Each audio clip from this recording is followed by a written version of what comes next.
it goes right, it's a slice. If it goes left, it's a hook. If it goes straight, it's a miracle. This is Out of Bounds. If it's happening in the world of golf, we're talking about it. Coverage, debate, discussion, pro golf and local golf. Let's do it.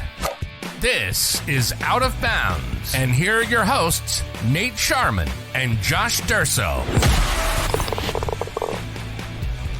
Welcome to another episode of the Out of Bounds podcast. Here, I'm Nate Sharman, joined by Josh Durso. Josh, another great day having you here on the pod. We'll talk about some golf here. It's officially Masters Week. It is, finally. All the build-up. Now we're here. And now we got to wait 3 more days before we get to see golf. Yeah, it was just great, seeing on social today, Tiger showing up to the Masters. I think it was yesterday. He's starting to chip around some of the other guys on the range, just kind of getting all dialed in and stuff. So we got some great Masters content coming up. We'll see some more throughout the week as the Champions Dinner unfolds and some of the practice rounds. The par 3 contest is legendary. So we'll get to that here in the next couple of days. But first, let's get to last week's PGA Tour event, the Valero Texas Open at TPC San Antonio. My Canadian comes out on top with Corey Connors. He gets his second career PGA Tour win, his second win at this tournament. He won the Valero Texas back in 2019. He now wins it in 2023, excuse me. So he grabs that as his second career PGA Tour victory. He comes from behind on Sunday. He's down 1 shot heading into the final round, ends up winning by 1. So Corey Connors' second PGA Tour win, and it couldn't come at a better time right before the Masters. Yeah, and a little drama there at the end too. Yep. Good. It was a good event for a non-elevated event. Again, we keep seeing it week in and week out. You want to call it luck, you want to call it just good planning, or you want to call it a system that is starting to, I would say, show signs that it's working. We keep getting these good finishes, these good events that are good for everybody. Obviously good for a guy like Corey Connors to get a win when he did. Great timing heading into the Masters where, before you sent some notes over, I didn't even realize that he had been hanging around the last few Masters. I mean, this could be a scenario where, it racks up another top 10, maybe. I mean, this is the kind of stuff that keeps careers going, I feel like. Right. So it's a cool thing to see, and we'll see what he does this weekend. Yeah, historically the thing on Corey Connors is he's not a great putter. He's really struggles with the flat stick sometimes. And when he can kind of get that all together, because he's a really good ball striker, when he can kind of have that all come together, he's tough to beat, really. You take a look at the last 3 years of the Masters, T10, T8, T6. Those are 3 really impressive top 10 showings these last few years. So, he's really going to be a popular pick this week, and for good reason at the Masters. And I'm looking forward to watching him play because he's just been putting on a show the last few years at Augusta. So, you never know. A Canadian could come out on top. That'd be pretty cool. I could not imagine a scenario where it would be harder to go back-to-back than the week before the Masters and then the Masters. Not trying to rain on Corey Connors' parade here. Great win this past weekend, and obviously he's hung around before. But to go back-to-back and to win both of those events, that would be more than impressive. I feel like that would be one of the borderline historical. Right. So my pick last week, I shared it on TikTok with everybody. We didn't have a pick show last week. The New Zealander, Ryan Fox, 75, 76, something like that. Miscut, not even close to making the cut, Josh. So a great pick by me. Feel free to fade me in the Masters. We'll have our picks edition on Wednesday, where we'll talk about some of our picks and our DraftKings lineups and stuff like that. Feel free to fade me. I don't blame you if you do. We talked about this at some point over the weekend, I think. These non-elevated events have become so much harder to try and predict or pick than the elevated events. And it defies logic, I think, because like conventional wisdom says the best players are playing in these elevated events. So the most diverse winner pool would theoretically be there, but it's so much harder to predict the winner or who's even going to be around come the weekend. with these non-elevated events, because you just never know. Like Matt Kuchar was right there on Saturday. Yeah, I was just gonna say that was cool. And he's the guy that I think would have been a staple. Ricky Fowler was in the field, but never really made any noise the entire weekend. And you would have thought, with the way he had been playing, he looked okay the week before in the Dell match play. Right. You would have thought that he could potentially make some noise in this kind of, weaker field event, and it just didn't happen. So, it gets really, really tricky, I think, for anybody trying to predict, but it's fun to watch at least.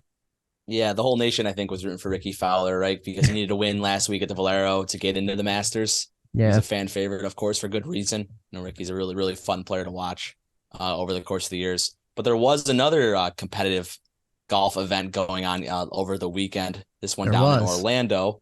LIV Orlando, we see Brooks Koepka take the title. He finishes at 15 under at Orange County National Golf Club. He takes his second LIV event in 9 starts, the first LIV player to get 2 wins on the startup tour. Pretty cool to see Brooks really playing well, especially, we talked about Corey Connors playing well at the right time. Brooks is another guy who's been unbelievable in majors, so it's always fun to see him playing well. Brooks' team didn't come out on top. Team Torque won. That's a team that is involved with Sebastian Munoz, Mito Pereira, Joaquin Neiman, and David Puig. So they were able to get the victory. I don't know if you caught it, Josh, but there was a little bit of team drama on the 18th hole.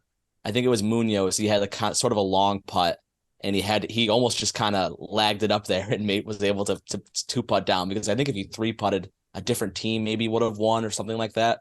So I'm not sure exactly the specifics, but it was pretty cool to see. I mean, I wasn't watching live, but pretty cool to see the reactions of maybe this team golf thing can work with a little bit of drama on the 18th hole, or the final hole may not be an 18th hole, but it is kind of cool to see maybe that can possibly work out, because we haven't really seen anything that close with this team golf thing so far. Yeah, I was going to say that was my big takeaway.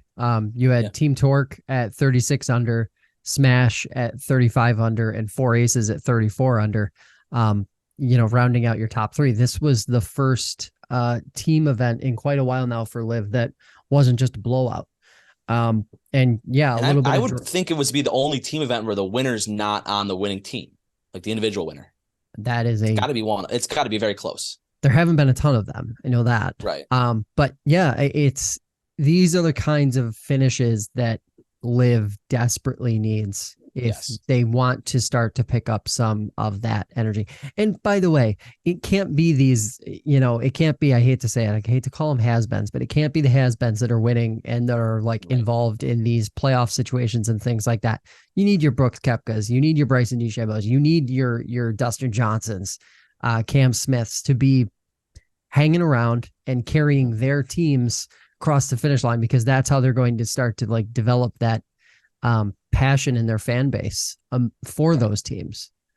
And it's interesting, because one of the things I have noticed the last couple LIV events is the team names are starting to stick out a little bit. So it looks like casual. They're getting a brand. Yeah, it looks like casual golf fans are starting to make, the ones that are watching LIV regularly are starting to pick up on some of the teams and the players that are on those teams. So good sign for LIV. Brooks winning is so interesting to me. Yeah. Because for a guy who, take LIV out of the equation. This is a guy who, a few years ago was considered among the best couple players on the planet. He was different in every sense of, physically different. He approached the game differently. Everything he did was different.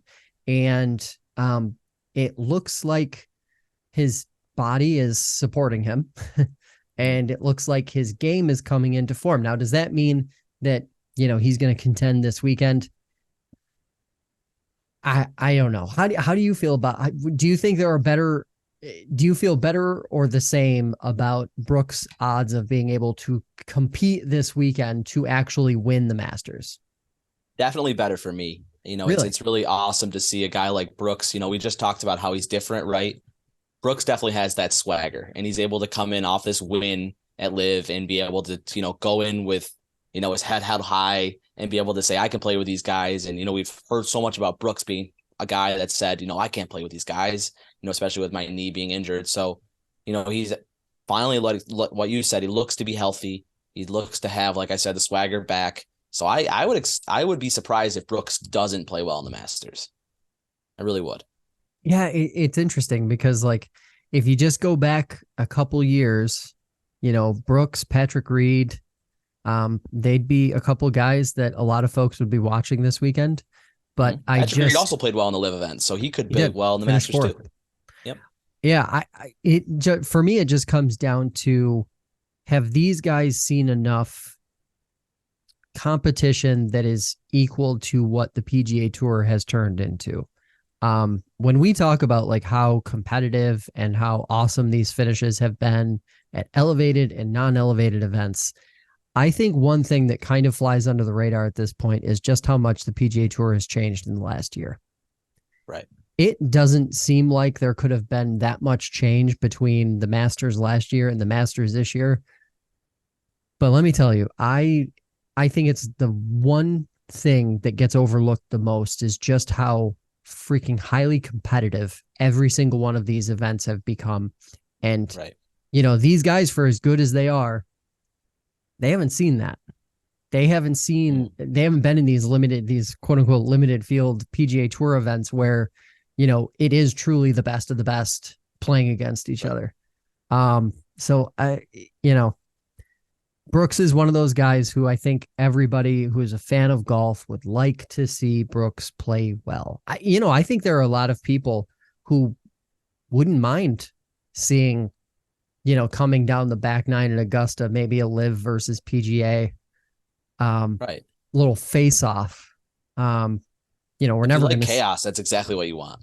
Yeah, I mean, we're never going to see it in any other like format, right? Like we're nowhere near the point where like LIV and PGA are going to have some kind of like cross platform battle. That's just never going to happen, at least not in the near future. So these majors are pretty much the only opportunity for us to see that. And it'd be cool to see. Who would you like to see if you could pick a LIV player and a PGA player to be coming down the stretch, back nine Masters tied?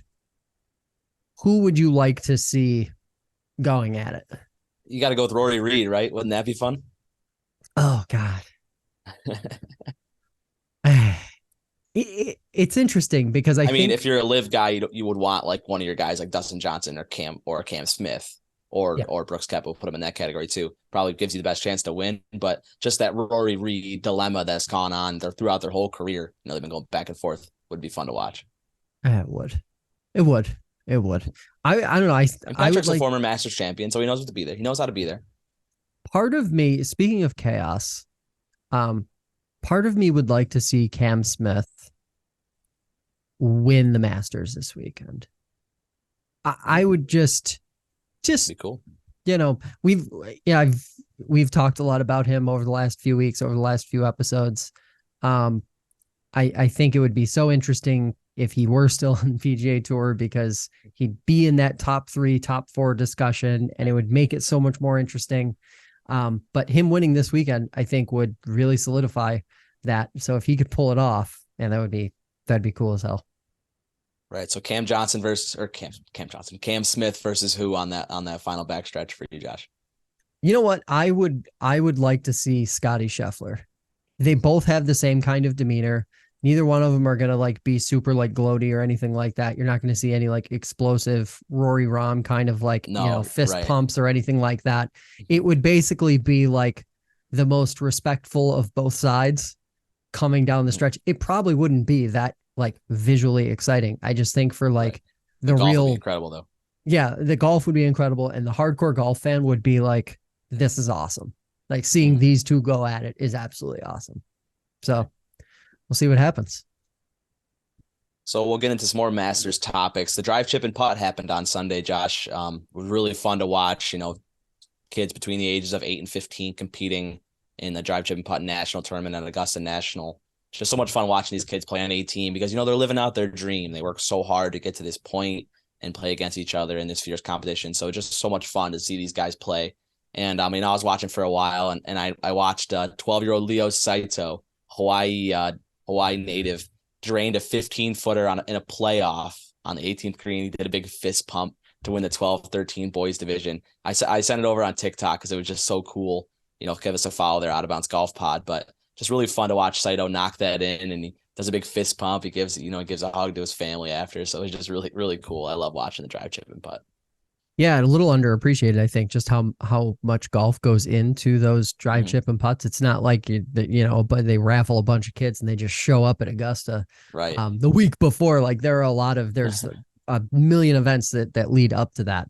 It's also cool because I think it kind of leans into what the tour is putting more emphasis on now, which are like skills related things. I think the drive, chip, and putt, for as much as it is like building the youth brand in golf, it could also be a model for, some other creative ways that the PGA Tour could make its product better in the future, I think. Right. I do have one downside of it, though, unfortunately, and it's something that I've been thinking about for a while, especially on the PGA Tour, is the AimPoint putting technique.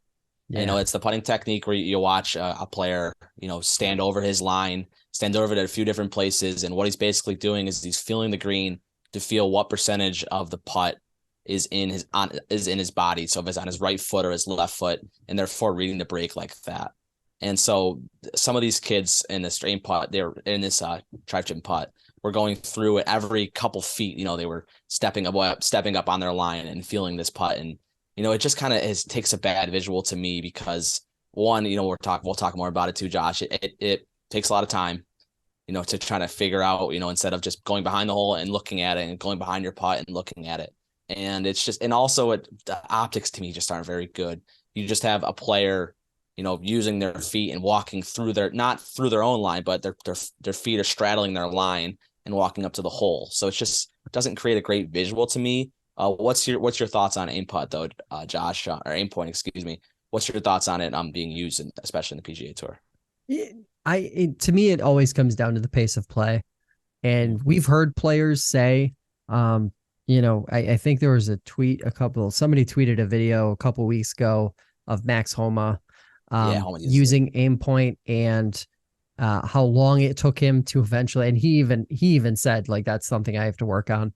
But the logistics of being on the green and, depending on where your playing partners balls are on the green, you may or may not be able to actually get into your routine, your pre-shot routine, your aim point. Do you go through your process until it's your turn? And I think that really hurts pace of play at a time when the tour really needs to fix pace of play, because we've seen too many events now where haven't been able to get it finished before darkness, and carryovers. And also the message that sends to guys that are just playing on the weekend at their local club, public golf courses. Pace of play is tough enough when you have a bunch of people shooting 90, 100, 110, 120 or worse. When you're modeling that kind of behavior on TV and the pros are modeling that behavior, it just sends the wrong message, I think. Like, kind of going back to what you said, right? It's not the best look.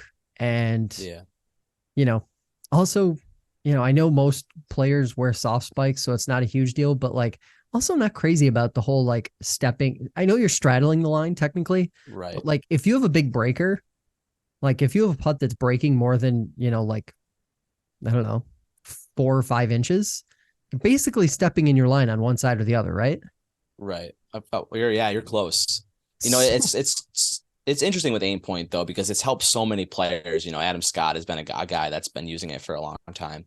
Max Homa, like we mentioned, also, and they say it makes them so much more confident. So in a way, it's really good because these guys are able to use this AimPoint technique. Maybe we can find a way to fasten it up a little bit, and guys and players can get more confident over the golf ball, and in relation that can make the golf product better too. So maybe there is a good way we can kind of find it, but it just, at this time, sometimes for some of these guys, it takes a little bit too long.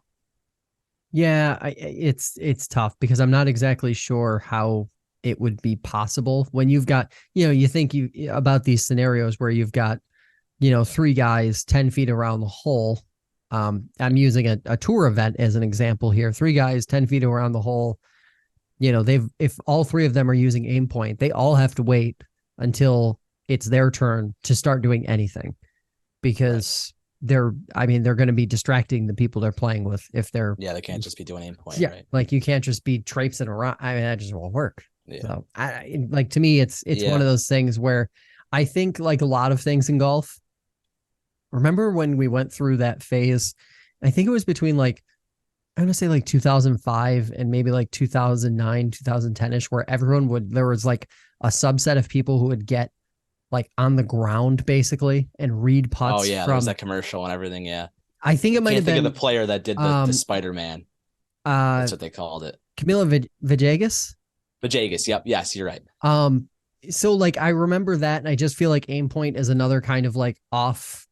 It might be more effective. It might be a lot of things, but I think long term we won't see a ton of it. Or hopefully it goes through some kind of evolution. Yeah, I'd rather see guys there spidering. Should be able to evolution. I like that idea that we can find someone someone can figure out an evolution idea to make it really good. Because I'm just worried that we're showing our youths of the game, the wrong way to do it, and that could eventually spiral. But it's just something that I noticed watching the drive, chip, and punt. Overall, an awesome event though, but just one little nitpicky thing I had from it. Yeah, and to your point, you watch college golf, you watch even high school golf, you see a lot of players doing it. You see a lot of players doing it. So something to watch. Anyway, let's last topic here for the night. Tiger Woods is playing in a golf tournament this weekend. I don't know if you're aware or not. Oh man, I didn't hear about it. Should we have any realistic expectations for Tiger to do anything this weekend? Is making the cut possible even? How can you not have realistic expectations? It's Tiger Woods at Augusta National. What else do you know? It's a course he knows so well, and he's been able to rest since that Genesis Invitational that we saw him earlier in the year. I wouldn't be surprised if we see him on Sunday, maybe not towards the top, but who knows? He could slip into the top 20, that top 25 number. I don't necessarily hate that idea. It's just if his legs can hold up, and we saw that at the Genesis he had a little bit of fatigue for sure. But he was eventually able, he completed all 4 rounds and everything. So I think, he's been showing up there yesterday. So he's got that will to win, right? So I wouldn't be surprised if we see Tiger, compete this weekend. Do we know what the forecast is? You can never count him out. Do we know what it's all rain. Oh. It's a ton of rain in the forecast. Okay. Which is scary for everybody, but not even just for Tiger. It's scary for the whole tournament. That, of course, that can change. We're sitting here on Monday, right?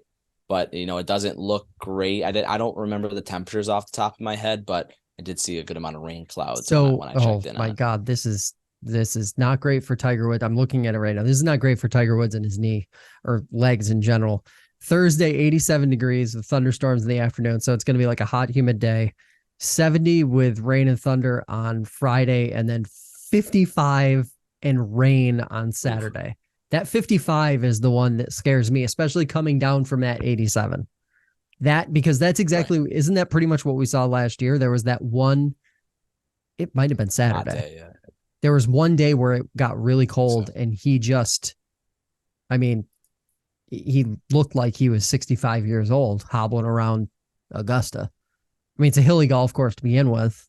It's not the easiest walk. That's what he knows. So that makes a huge difference to me. He knows how to kind of, I know it's going to be dumb to say, but how to walk the golf course, right? And be smart with where you're going and being able to kind of really help that leg out too. So I know the weather doesn't look great and it's kind of scary to talk about, but I think he plays well this weekend. I really do.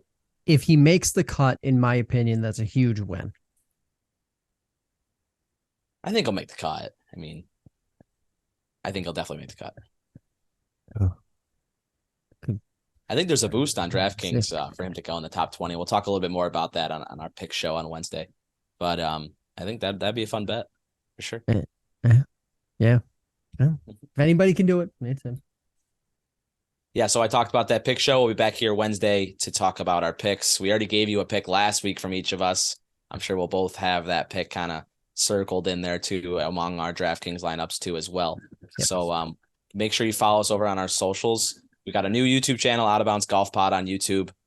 Head over to our Twitter, Instagram, TikTok at Out of Bounds Golf Pod. check out all the fun stuff we're doing there. We'll be able to hop on there with some Masters content this whole week too. So check us out for our next episode on Wednesday. And always, don't forget, whether you hit it down the middle or out of bounds, keep on swinging. You've been listening to Out of Bounds.